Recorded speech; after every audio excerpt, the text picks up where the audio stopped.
When you see what the Cleveland Browns did in their loss to the Steelers, you're going to crash out just as I have been all night long. Folks, welcome in the Browns Report. I'm your host, Joey O'Donohue. And how is it even possible what is going on with the Cleveland Browns offense right now?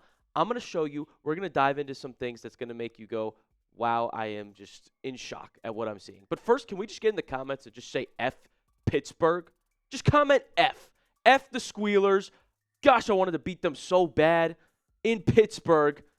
We'll beat them when we host them in Cleveland, but just get in there, just say F. F those dang Squealers. I can't stand that stupid team. All right, first thing that's going to make us a little more angry is Dillon Gabriel was sacked 6 times. 4 of those were credited to the Browns' offensive line, all of which were given up by their offensive tackles. This is from Next Gen Stats. KT Leveston gave up 1.5 sacks. Cam Robinson gave up 1.5 sacks. And Jack Conklin gave up a sack and then got hurt. So all of our tackles were credited with giving up sacks. That room is just banged up. It's not working. Cam Robinson, who had gotten the start, I was excited to see what he could do. He's been pretty good in pass blocking in his career, but not Sunday. And like I said, he got hurt. Jack Conklin got hurt. Our tackles are just not up to par with any edge rushers in the league. It's embarrassing. And it's a massive issue. Like, the more you watch Cleveland Browns games, you're starting to realize that offensive line is what is really killing our offense. There's no time. There's no blocking. And receivers just can't get separation because you need a bunch of extra blockers back there. It's infuriating. It is actually one of our biggest issues that needs to be addressed immediately. And what makes it even worse is the quarterback situation, because you're trying to evaluate rookie quarterbacks. You started the season putting a 40-year-old guy back there. I would think the most important thing for those quarterbacks to succeed is to have time, is to have protection from an offensive line that can actually play football. It's becoming clear that this is Cleveland's biggest issue. They can't hold up. And it's killing our offense. We can't move the ball downfield because there's no time to do so. And Gabriel, we're going to talk about his play in a little bit, but it just makes it that much harder to have any success. You know what makes it even worse? Receivers dropping the ball when we finally do have a connection. The Browns had 4 drops against the Steelers.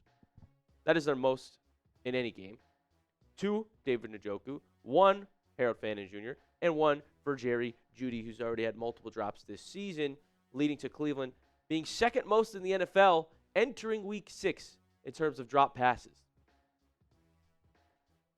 I'm just so frustrated at this point, and it has halted so many of our few positive drives this season. Whenever we finally are cooking, Gabriel's best throw of the day was dropped by Fannin. It would have put us in the red zone. And don't worry, I'm going to talk about Gabriel's performance pretty soon, but drops are just absolutely killing us. We need weapons on offense. I mean, seriously, how is anyone supposed to succeed? We can't create separation. When we finally do, the passes are dropped. And then when Jeudy is open, quarterback misses him. Gabriel misses him. Flacco missed him back in the day. I don't understand. That wide receiver room just is hurt as well. Tillman on IR. Bond, I like what I've seen. He's emerging as the wide receiver too, but he's been relatively quiet as well now. I mean, there's a play where wasn't even looking, and Gabriel hit him in the helmet. It bounced off his helmet, and it was just the epitome of the Browns season so far. That room looks empty. Jeudy's your number 1, and he's not playing well. He's dropping passes. Get someone else. No wonder our offense is dink and dunk football consistently, because the offensive line's bad and our receivers can't get open. And when they do, they're missed. So it's just such an awful combination. How is this actually an NFL starting offense right now, consistently? And it's going to continue to be the case, folks, as long as things remain the same. If Gabriel's still back there, it's never been his strong suit to go deep. He was missing deep throws. He is the type of quarterback that wants to play, to manage the game, and do some dink and dunk, do some check downs. But when receivers can't even catch those, the offense is going to stay this way, folks, unless the Browns do something about it. Offensive line bad. Wide receivers not playing well. No wonder we can't score. 9 points total. You watch a whole game to watch your team kick 3 field goals. I mean, how could I not be frustrated? How could I not be pissed off? It's unbelievable. We didn't even score a touchdown. We need some help, folks. And what do you think would help out? Would it be a wide receiver? Should the Browns go out and get a wide receiver? In the comment section below, type Y for yes if you think, yes, we desperately need another one in that room. I think we need a star wide receiver in that room, because if your number one is hurting you, you're never going to have success. Type N for no if you think we're good on wide receivers, though. You can do that in the comment section as well. But coming up on the show, we're going to talk about Dillon Gabriel's performance and Stefanski's weird game plan for the Steelers. Lots more to dive into there, including how Gabriel looked in his second NFL start. But first, on a positive note, I'm excited to tell you that this episode is brought to you by PrizePicks. You and I make decisions every day, but on PrizePicks, being right can get you paid. Don't miss any of the excitement this season on PrizePicks, where it is good to be right. And honestly, I'm just so hyped that football is back on Sundays. All is right with the world, and I'm big into daily fantasy with PrizePicks. I'm obsessed with it because it makes all the games more entertaining. And before the Browns play, I lock in on all my players in my lineup and their player projections. PrizePicks is simple to play. Just pick more or less on 2 to 6 player stat projections. If you get your picks right, you could cash in, and PrizePicks invented the flex play, which means you could still cash out if your lineup isn't perfect. You can double your money even if one of your picks doesn't hit. Download the app today and use code CLNS to get $50 in lineups after you play your first $5 lineup. That's code CLNS to get $50 in lineups after you play your first $5 lineup. PrizePicks. It's good to be right. Here are the numbers from Dillon Gabriel's start. I think what's most shocking to me is that he was 29 of 52. They had him throw 52 passes. And he's right around 55% completion percentage. Not good. 220 yards, okay, fine. But no touchdowns. No turnovers again. Credit Gabriel for that. But a lot of the passes were batted in the air. Could have been picked.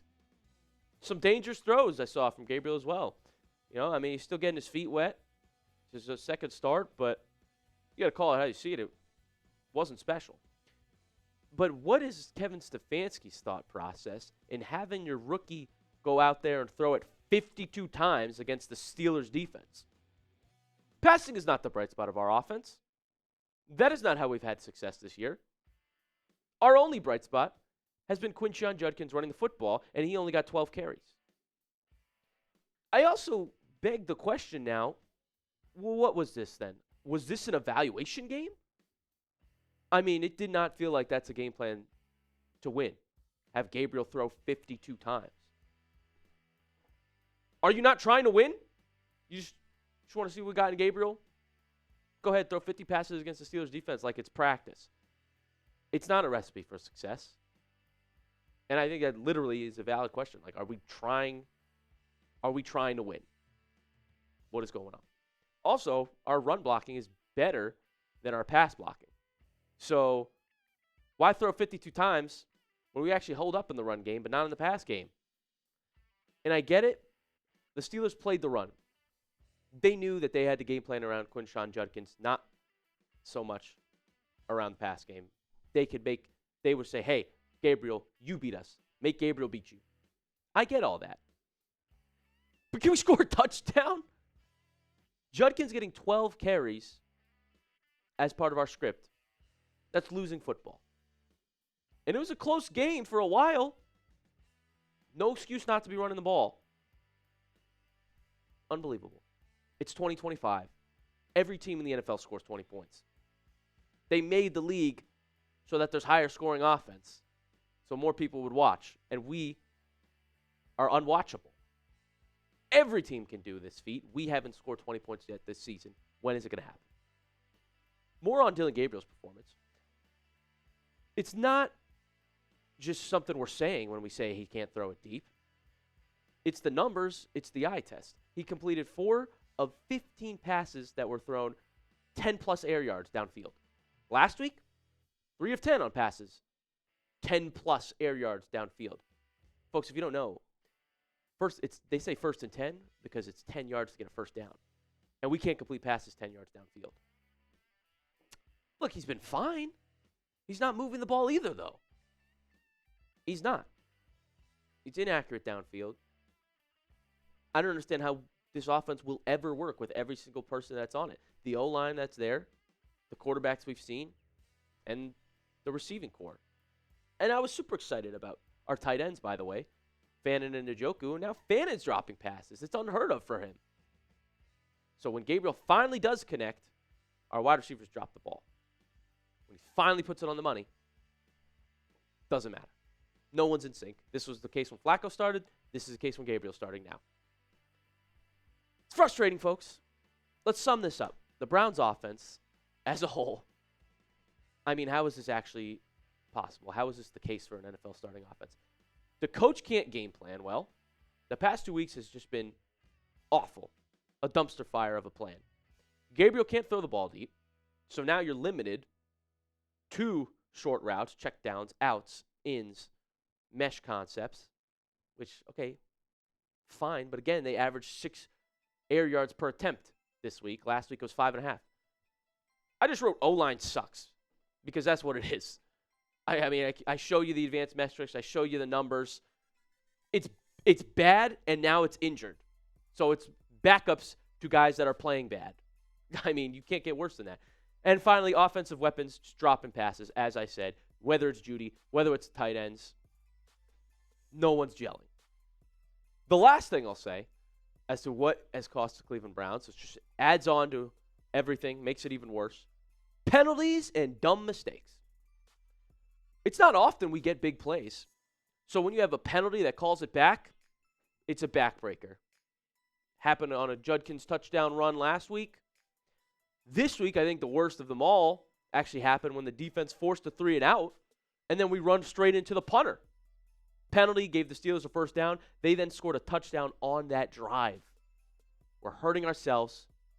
Undisciplined football. Coach, get your guys together. Now, another interesting note before we wrap up here. Kevin Stefanski was asked about giving up play calling, and he didn't say no. He said a lot of things that we need to do better. Obviously, I will look at all things.